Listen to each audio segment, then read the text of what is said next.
At first glance, Kindred Fates looks like just another game about cute monsters. Until it breaks your heart. Because in Kindred Fates, death is permanent.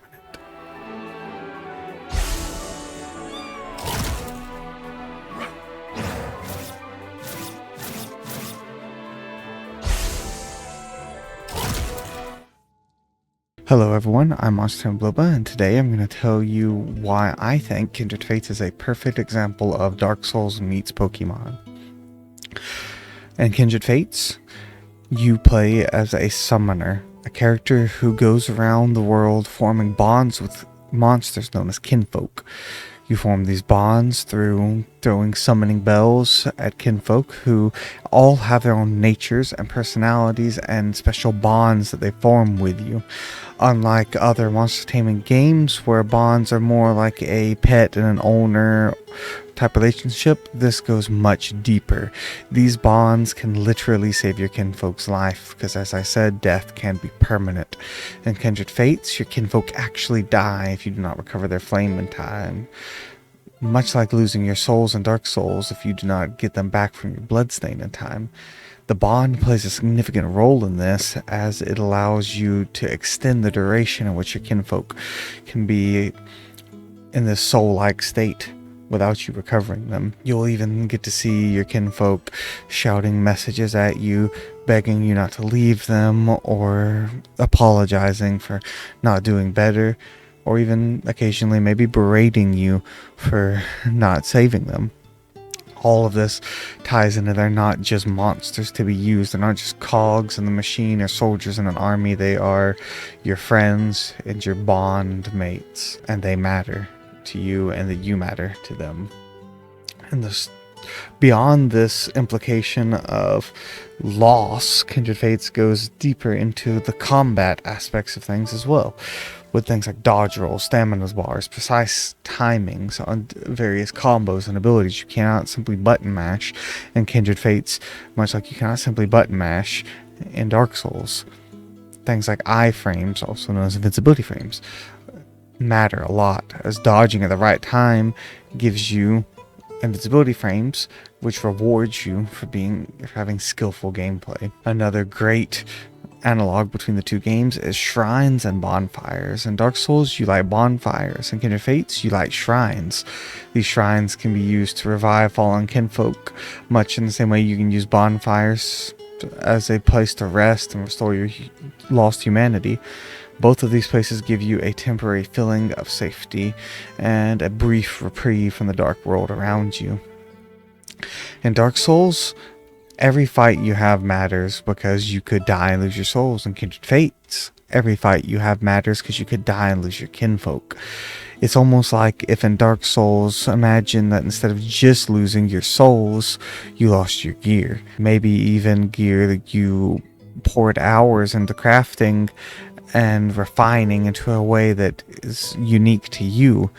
And Kindred Fates goes a step further. Not only do you lose your quote-unquote gear, your ability to express yourself mechanically, but you potentially lose a friend as well.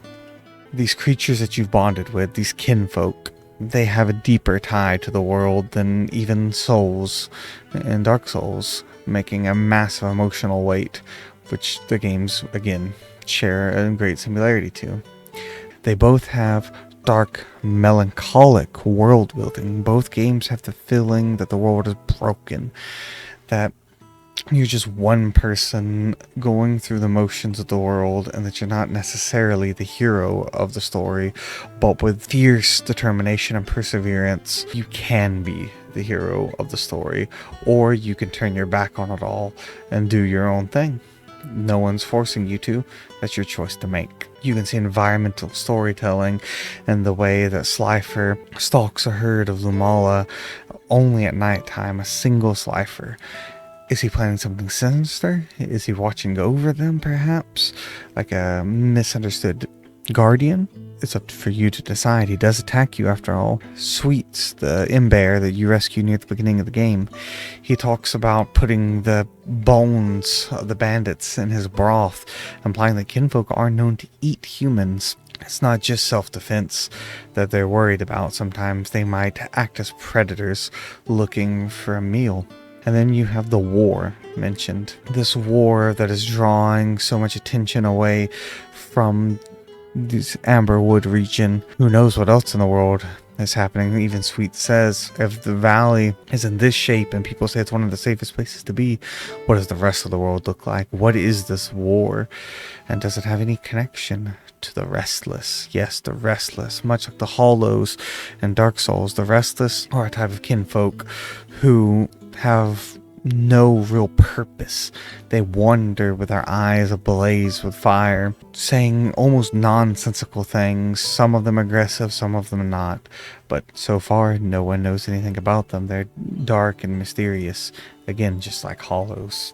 Beyond the PvE and the storytelling, they both have precision-based PvP, and both games reward learning, spacing, timing, zoning. Predicting your opponent is not necessarily about who is better stats. It's about who is better at the game. It's not just about big numbers, it's about skill expression.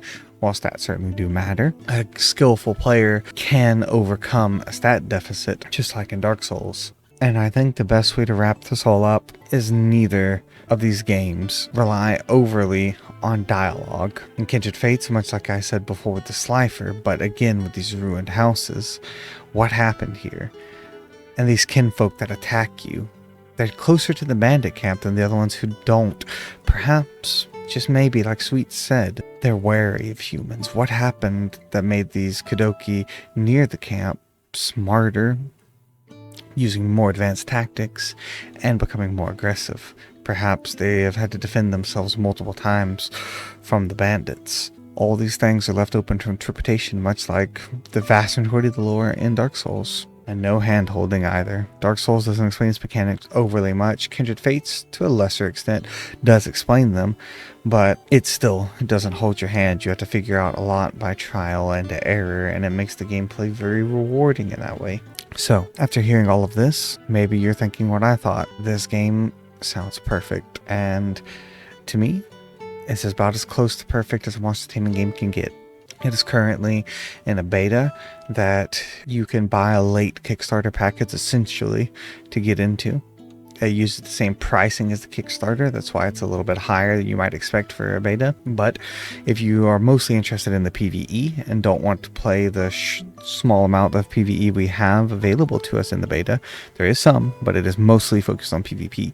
And if you're mostly focused on the PvE aspect and the storytelling aspect of it, then you can wait until the early access releases. As soon as we know more about that, I will have a video on it immediately. You can believe it. So, if you made it this far in the video, please like, comment, and subscribe, as it helps a ton with the channel. And I would love to hear your thoughts on Kindred Fates below. Until next time, this is Monstertaming signing off. Hope you have a wonderful day. Goodbye, God bless, and I'll see you all in the next one. Bye-bye.